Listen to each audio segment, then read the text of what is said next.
A major milestone today as our state tops 100,000 coronavirus cases. News 4 Tucson's Amanda Gomez joining us now with a closer look at these new numbers just released this morning and how these cases are affecting our hospitals. Amanda.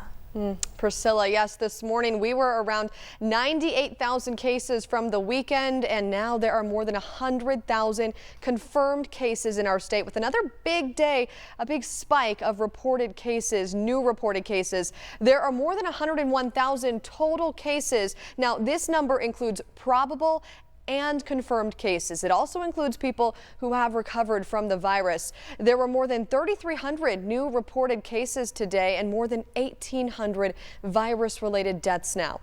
For our statewide total, that is an increase of nearly 27,000 cases since just last Monday.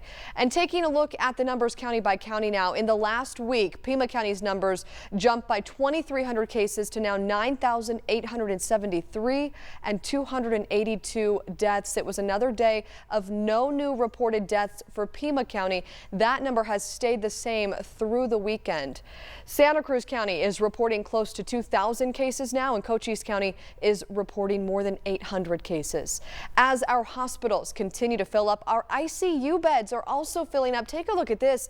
Back in March, there were close to 1,200 beds statewide with less than 500 available. 62% full there, or 741 occupied beds, and now that has jumped up to 89% on July 5th with less than 200 beds available now. That is with the state adding a little more than 400 ICU beds to these numbers just from March.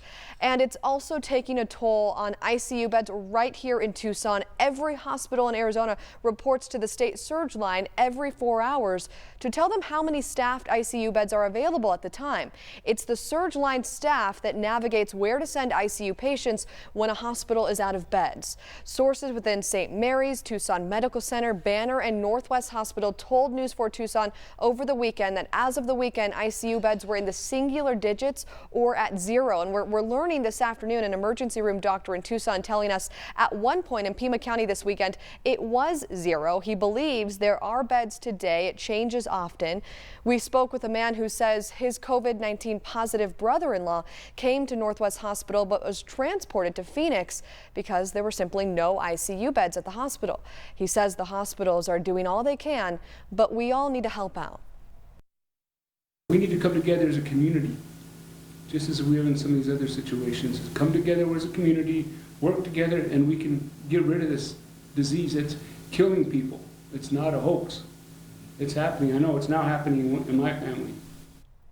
Officials say the number of ICU beds available can change every 4 hours for a variety of reasons, including staffing on a given day or how long a patient is kept in the ICU. We're hearing that staff, Priscilla, is really what they need right now. That is the issue. And coming up a little bit later here, we'll look at the number of COVID-19 patients hospitalized. The numbers jumped again this holiday weekend, plus what the state is saying about our numbers and their message to Arizonans today.